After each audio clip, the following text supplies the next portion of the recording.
धर्मराज पुत्र युधिष्ठिर को।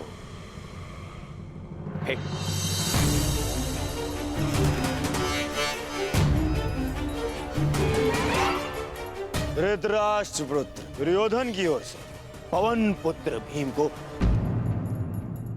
सह प्रेम भेंट स्वीकार करें।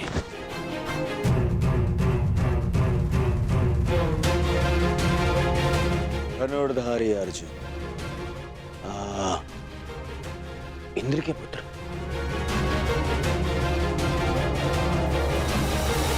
गुरुवंशी धृतराष्ट्र के पुत्र दुर्योधन की ओर से भेंट स्वीकार करो।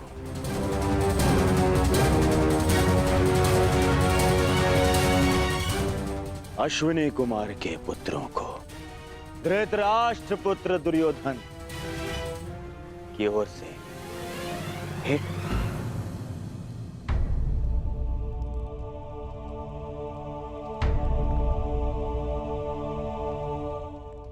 मुझे किस संबोधन से पुकारेंगे धृतराष्ट्र पुत्र?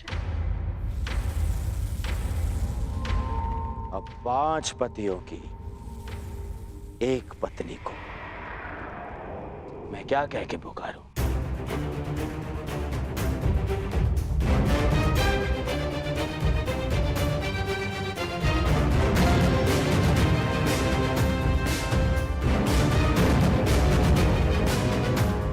फिर भी तुम्हारा जन्म यज्ञ की अग्नि से हुआ है, तो तुम्हें यज्ञ पुत्री कह सकता हूं।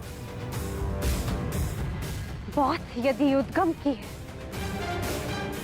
तो आपके जन्म के सत्य से भी सभी परिचित हैं।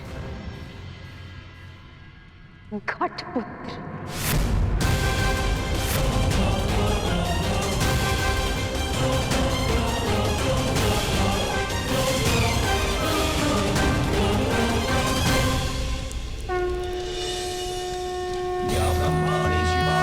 विचित्र विपदा कर्ताणां विकटतनुजिग्रह जिष्ट चरणपद नमस्तेऽस्तु कर्ताणां या ब्रह्माणि शिवाणि सर्व विचित्र विपदा कर्ताणां विकटतनुजिग्रह जिष्ट चरणपद नमस्तेऽस्तु कर्ताणां।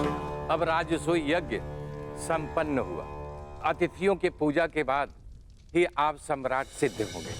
मैं अग्र पूजा के लिए उन्हें आमंत्रित करना चाहता हूं जो आर्य व्रत के सर्वश्रेष्ठ पुरुष हैं, जिनके कारण ये यज्ञ संपन्न हुआ है, और वो हैं वासुदेव कृष्ण।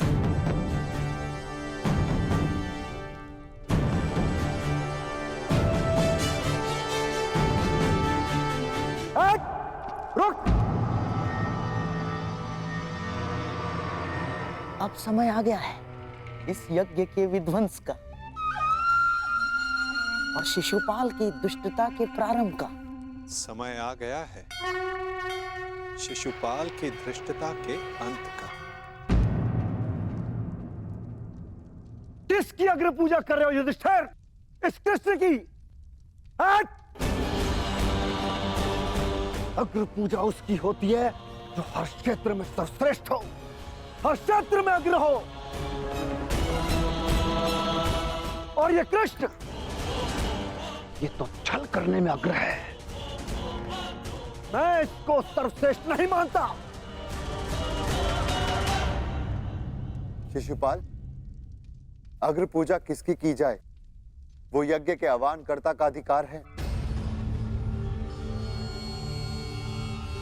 आप अपनी मर्यादा से बाहर जा रहे हैं। निसंदेह।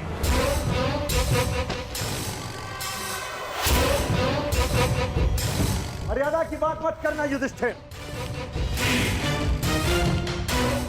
क्योंकि मुझ में मर्यादा होने का दम्भ है, तो तुझ में नहीं हो सकता युधिष्ठिर।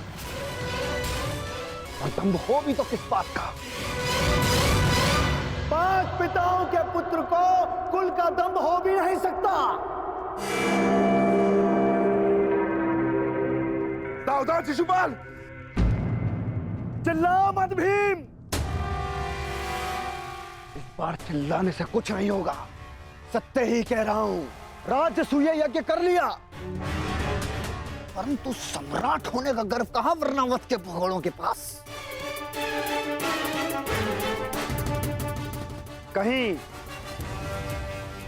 दान में मिले राज्य को पाकर शूर होने का भ्रम तो नहीं तुझे? जरासंध को छल से मारने के पश्चात स्वयं को न्यायशील कहने का साहस भी नहीं। केवल शरीर ही बढ़ा पाया है या साहस भी है भगोड़े कहेंगे? अगर साहस है तो उठाओ शस्त्र। आप अतिथि हैं छेदी नरेश, अतिथि स्वीकारिए। विघ्न क्यों डाल रहे हैं? शांत युधिष्ठिर, मुझे रोक रहे हो?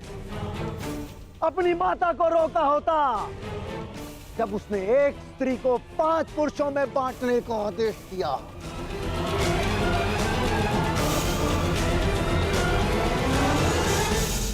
स्त्रियों का सम्मान करना सीखो शिशुपाल।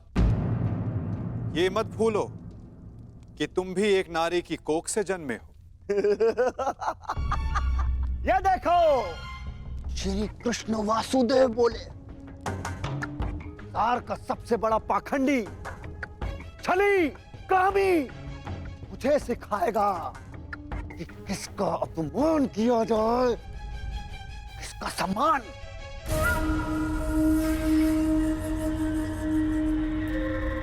अग्र पूजा की कामना रखने वाले, तू जानता है तेरा नाम कृष्ण क्यों पड़ा? क्योंकि तू है ही मन का काला।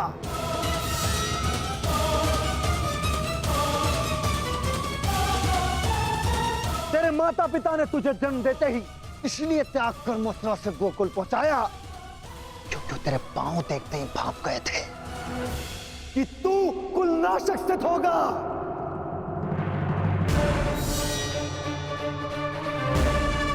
वही किया तूने, वही किया, अपने मामा का वध।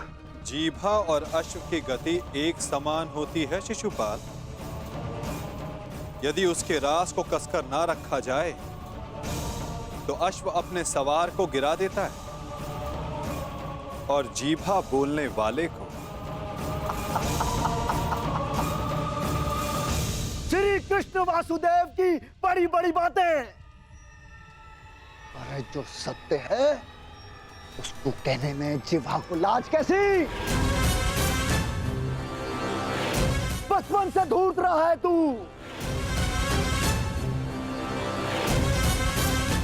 सब जानते हैं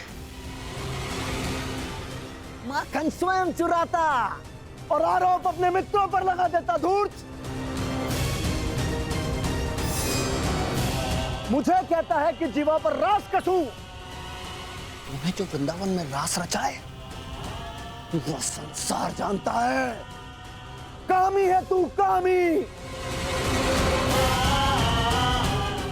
प्रेम का झांसा देकर जो स्त्रियों को ताड़ता रहा, वो मुझे स्त्रियों का सम्मान करना सिखा रहा है।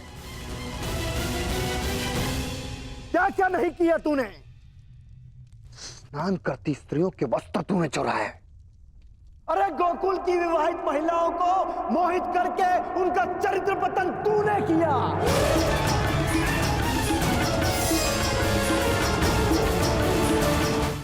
अरे गोकुल की विवाहित महिलाओं को मोहित करके उनका चरित्र पतन तूने किया। मैं सावधान करता हूं तुम्हें, मेरे धैर्य की परीक्षा ना लो शिशुपाल। अपनी सीमा में रहो।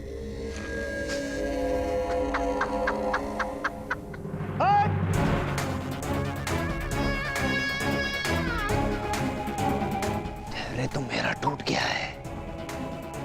उसकी अग्र पूजा होते देखकर जिसने सदा पीठ पीछे से प्रहार किया।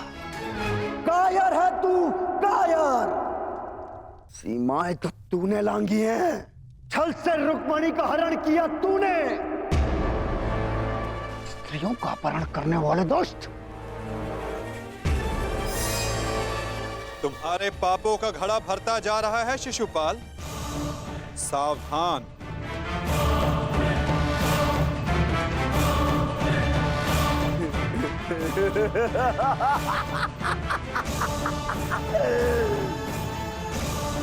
क्या करेगा तू?